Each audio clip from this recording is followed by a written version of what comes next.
I kind of wanted to like get into just this game. Like, what are some of the takeaways that you had with the Pistons and the Nets tonight? Yeah, I'm happy they got the win, but that was not an encouraging win. That seemed to me more like than the Pistons have like figured things out defensively. It was like the Nets just don't have as much NBA caliber talent as the Pistons do, and so it felt kind of like the Nets got out talented in the third and fourth quarter, which you will not be able to say on most nights for the Detroit Pistons. Duran obviously had a really good game after his very disappointing game against the Knicks, and so that's encouraging. I do like the little tactical adjustment they made where against the Nets plethora of non-shooting bigs, so like most of the time he's matched up with Claxton or Ben Simmons playing center, his true position.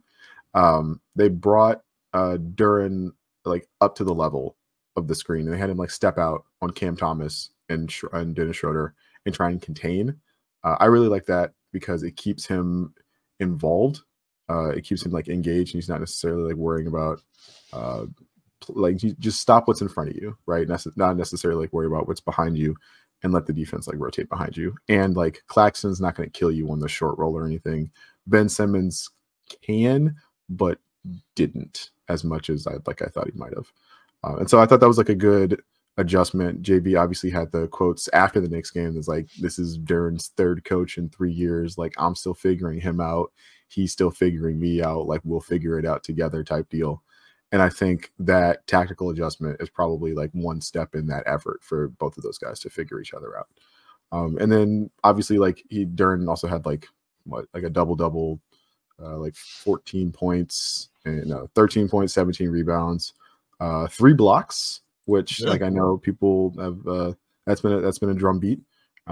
Even if all the blocks were not necessarily like great defensive process, but we'll take them. And then obviously the other big running subplot of this game and of this season so far is Cade is turning the ball over way too much. Like very, very efficient as a scorer, shooting the ball well, got to the free throw line a little bit today, but like 7 turnovers is too many turnovers. And this is already his 3rd game of the year, I think, with 7 or more turnovers, which is just too many turnovers. So, yeah. I mean, it's kind of funny because like the title of this podcast is "Do the Pistons Need a Center Change?" and JD goes out and has like probably the best game of the season so far.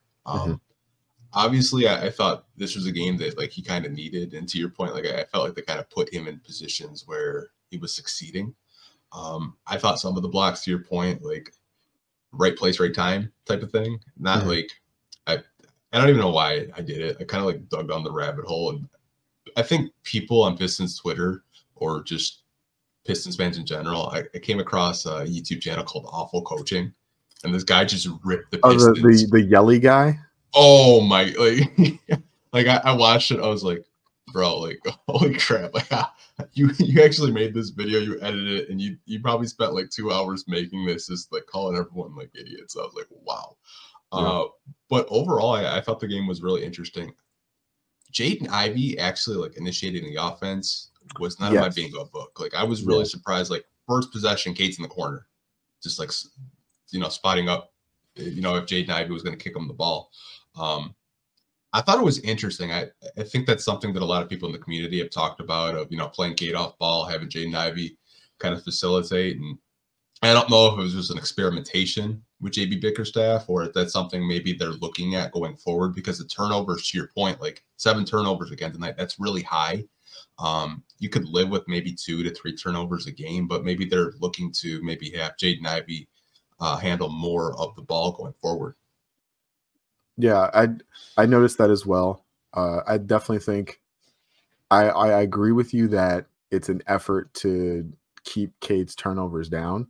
The problem is like Ivy is also kind of a turnover prone player. He had 4 turnovers tonight as well. And like, don't get me wrong, 4 is not 7, but like 4 is still probably more than you would like. And 11 is like far too many for your starting backcourt. But I did think Ivy had some good moments as an initiator of the offense like tonight. But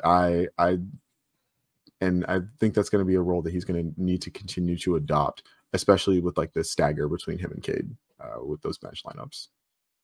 Yeah, that is something that I think they're still kind of trying to figure out, because like we thought it was going to be Marcus Sasser as a backup guard, but like he barely gets to play at all. And then we get like the reporting this week that like they offered Tyus Jones like somewhere in the neighborhood of like $10 million and he didn't want it.